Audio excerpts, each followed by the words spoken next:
Rusty and Ruby. It's a beautiful morning. We are at a location called Fischer Canyon.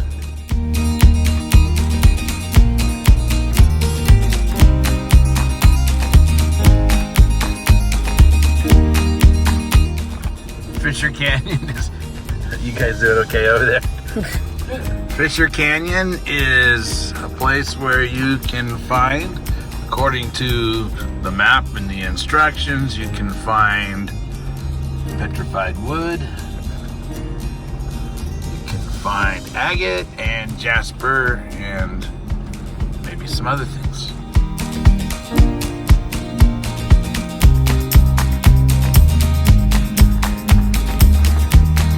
Look how beautiful it is today.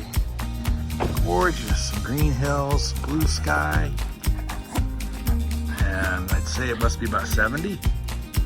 Awesome. Rusty says, "Are you ready to go?" Coffee. Rusty's been going already all morning. It's like, "You let me out, I'll go." Right, Russ? Hey, Russ. Is there any rocks down here you want to dig for me? Rusty, right here. How about right here? Dig right here. Good boy. It's so good to be out again and digging. You didn't find any rocks, Ruby? Oh, look at that. You little diggers, you. Ruth found this nice, larger piece of what I think is a feldspar. So it's got some really neat pattern in it. We'll take that one home as a sample. We're gonna have to get a better video of that, but that is right there. That's quartz on the inside there, but closer to my thumb. And as you get to the outside, it's banded agate. So it's mostly white, but yeah, there's agate banding in that one. Ruth just found this little tiny specimen. Little thumbnail. But yeah, there's crystals inside there, and I have no idea what it is because they're not quartz-shaped crystals, but that'll make a really neat little thumbnail specimen, and we'll get to try to figure out what it is. And there's our first piece of petrified wood.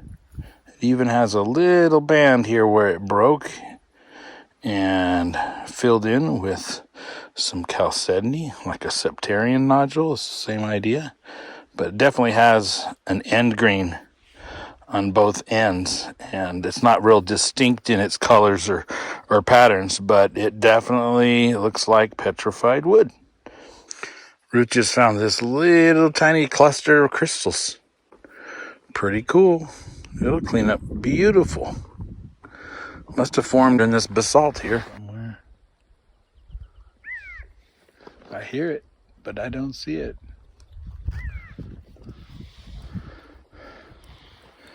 Well, that's quite a climb we took up here, huh, Russ? You guys are tired. Didn't find much, some little bits. We'll go find another place, but look how pretty it is down there. This could be the find of the day. Ruth picked it up, found it up here on this little hill. And you can see a little bit of crystal formation in there. Possibly some actual crystals, and then over here, if I can get it in the light, you can definitely see some chalcedony type of formation. So I don't know, it's really rough and really dirty, but we'll have fun seeing what's there. Could be pretty well fractured, but it's a big enough piece. Probably weighs 3-4 pounds, somewhere like that, and great potential for a nice jasper. Really, there's beauty everywhere you look in this high desert here, especially this time, early June. And look at this. You can see it. Oh, there again, it's a little piece. But that is beautiful little banding in there. So it's definitely agate. And it's small, but it's a neat little specimen. I like it. Look at this one Ruth found. Looks like some yellow, but definitely there's banding in there. And it turns to different colors. What are the colors in here, babe? Oh, look, I see the crystallinis up here. Right. Little crystals. And I think there's some yellow jasper in there and browns. and darker, but then the blue. And there's definitely bands in that, so Right. that's definitely some agate in there. So another very interesting piece. We'll have to grind that one flat and see what it looks like. But there is something definitely sparkly up on top up there. That's sparkling, maybe crystal points. Yeah, you can see kind of right here how it goes up into the quartz crystals. Cool. We're trying to collect enough of these feldspars that are nice and smooth and generally solid without too many fractures, because we're going to tumble them and see what happens. Now, I know feldspars, if they're like the sunstones out in the Oregon sunstone area, they're fairly soft, so you got to be careful tumbling them. But the labradorite's a feldspar, and I've tumbled that before, so this could be really good. But I think you can kind of see it does like to flash. There's another Ruth find. I was going to pour some water on. Oh, look at that.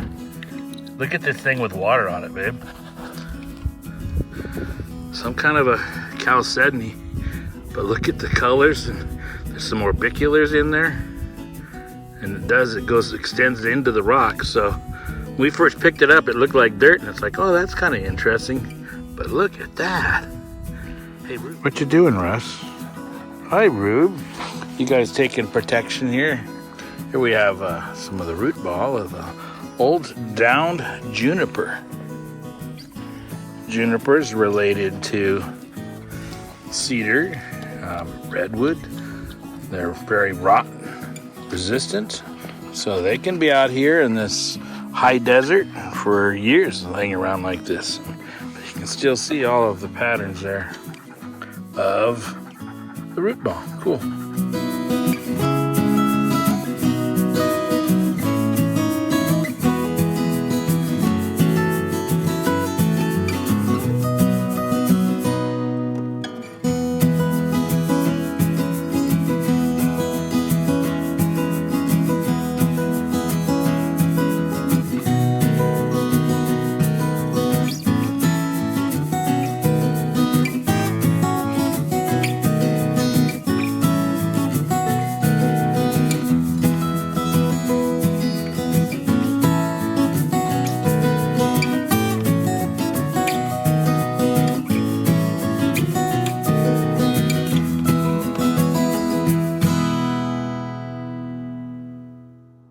After getting home, we did a basic cleanup. Basic cleanup means we take specimen, we put it in water, and we put a little Dawn detergent, and we take a toothbrush and rub it all over to get any loose material off. This stuff is pretty brittle.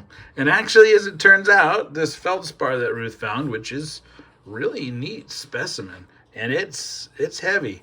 Well, it's a feldspar that's not a feldspar because it's too soft to be a feldspar, for one, and it responds to muriatic acid, which means it's not a feldspar. So it is a calcite, and most of these are calcite, but as you can see there on that corner, it's got some reflective qualities because of a very straight shear plane on it. So that'll make a neat specimen. This thing that we said might be the find of the trip. No, not really. But it is cool specimen in that it's got everything in it. It's got the outer hull, which is the basalt. And then it has some chalcedony growth through it. Some of it, you can see it best on the end here. Get in focus. That's all chalcedony. And wherever chalcedony didn't grow, you have all this calcite, more of that calcite in there. And some of that calcite actually kind of washed away. You can see more calcite here and chalcedony right there with a little bit of druzy looking color. So it's all mixed in there. So it's a neat specimen. Let's see. I love some of this stuff that had the blue in it. Get a little bit of water on that. And that one right there is really neat how you can see that. And so it just flows from basalt into chalcedony that was filling whatever pockets. That's a pretty neat piece too. As a specimen, another piece of chalcedony that flows into quartz over here. And it looks like may have some of that calcite in there too. That's definitely got that flat. Right there you can see a calcite, but you can actually pick out individual crystals like one there, and I think I might even have a close-up of this. If not, yeah, that's there. You can kind of see the crystals right there, little guys. This one was really neat. Haven't cut it yet to find out if the color goes all the way through or if it's just staining, but if it's just staining, it's still cool. Look at the contrast of the colors in that. And I don't even know what colors they are, but they're contrasted. It looks orange to me. What's it look like to you? And then some of these smaller pieces. Here's a nice piece of blue. It's pretty fractured up. It'll only be a specimen, but that's okay. Some of it may have, grown back together there. It's that little piece of petwood. There's a little bit of a chalcedony line running through it, gluing it back together. I don't know. That may be the only actual piece of petwood that I got. Here's several pieces. This one I just thought the contrast was great with that deep blue chalcedony in there and the basalt around the outside. So it makes kind of a neat specimen. Some of these are really neat little what do you call them, thumbnails. And this one I particularly like. Here's a close-up of this end, and you can see the bands in it, but just white chalcedony with quartz in the center, and it looks really cool. This one's got a tint of blue in it. Very nice.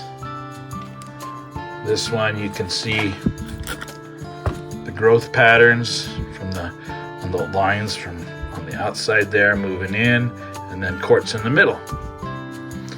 And then probably shaped by what it was sitting in, which was most likely a piece of basalt. I thought this one was really cool. I got two of these that have this kind of a formation where you can see how there was a bug in the basalt and the agate started to grow around. You can see some bands in there, and then it stopped growing, and we got calcite that flowed in there. And then after it was kind of ejected out, some of the calcite weathered out. So you got that separation in there. Pretty interesting. Let's see. Here's another one, just bigger on the calcite side of things. Pretty calcite in there with chalcedony along the outside. Let's see. This one is even more. It's even got a kind of a crosshatch pattern there on the calcite. You can see the calcite squared off wherever it can be squared off, and then you have that chalcedony that grew around it. Probably vice versa, the way that the formations look. Let's see, a couple of neat little deals. This is that one that Ruth found and that's, I'm pretty sure that is a little like geode with chalcedony, and then you have the calcite that grew in there going two different directions. Pretty interesting. That is it might be a micro. It would fit in a micro box pretty easy. So we'll see a couple more like this one because of all the sparkles, and this one too. This one actually has a few crystals in it. I think those are the ones right there that when I tried to photograph them, here's a close-up, but when I tried to photograph them, they were so clear I almost couldn't get them to show up unless I could get a side to reflect. But yeah, those are very clear quartz crystals in there. And then this was kind of interesting. Okay, so you have this piece of, at first I'm like, that looks like a piece of pottery, but it's not. It's a chalcedony. In fact, it's an agate. You can start to get the hints of that when you see all this banding right along there. And then look at this. Boom. Look at that banding. That is the tightest banding I have ever seen in a rock. That was a fun little hunt. Going to an area that we've never been to before and got to see and experience. And we had a good time. Just an overnighter in our car. Several weeks ago when we were up at the polka dot agate mine, we were digging those big thunder eggs. Brian gave me some Apache tears, this black obsidian Apache tears that different than anything I've ever seen. We've got lots of black obsidian Apache tears up here in Oregon, but these were dug. I think I understood where he's from is Arizona, and these came from Arizona. And here's what's neat about these guys is they're not black. Look at that. They're even the biggest ones, and this one I think is really cool. I was looking at this one. If you get it right, you can see some of the striation lines in there. Isn't that cool? And of course, the smaller, thinner ones are going to be even clearer, and that one's got some kind of inclusion in there. See the black inclusion in there? These are really neat. He said they're really neat and unique, and he is right. Look how clear that is. That is amazing, and they all have different densities, but they all have that clarity. Here, look at this one. Look at that. It's like a magnifying glass, and here too you can see there's some inclusion in there, like a little wisp of smoke or something. And yeah, really neat stuff. Thanks, Brian. I appreciate it so much. It's a neat part to add to my collection. Something I would not have unless you gave it to me. Look at that color. Until next time, may the Lord bless each and every one of you.